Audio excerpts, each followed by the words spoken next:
Hi friends, welcome back to my channel. எல்லாரும் எப்படி இருக்கீங்க friends? நல்லா இருக்கீங்களா? இன்னைக்கு எங்க வீட்ல என்ன நினைச்சு பார்த்தீங்கன்னா சுட சுட வடிச்ச சாதம்,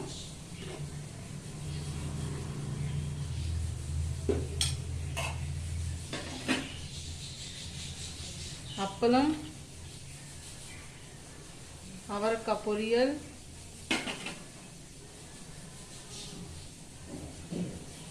ப்ரோக்கோலி பொரியல், அரைக்கீரை பருப்பு போட்ட கடையல்.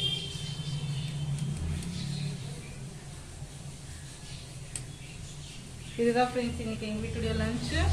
உங்கள் வீட்டில் என்ன லஞ்சுன்னு மறக்காமல் கமெண்ட் பாக்ஸில் கமெண்ட் பண்ணுங்கள். சேனலை பார்க்குற எல்லாருமே சப்ஸ்கிரைப் பண்ணிக்கோங்க. பக்கத்தில் இருக்க பெல் ஐக்கான் பட்டனையும் கிளிக் பண்ணுங்கள். லைக் பண்ணுங்கள், ஷேர் பண்ணுங்கள். எப்போ இதே மாதிரி சப்போர்ட் பண்ணுங்கள் ஃப்ரெண்ட்ஸ். ஓகே பாய், நெக்ஸ்ட் வீடியோவில் பார்க்கலாம்.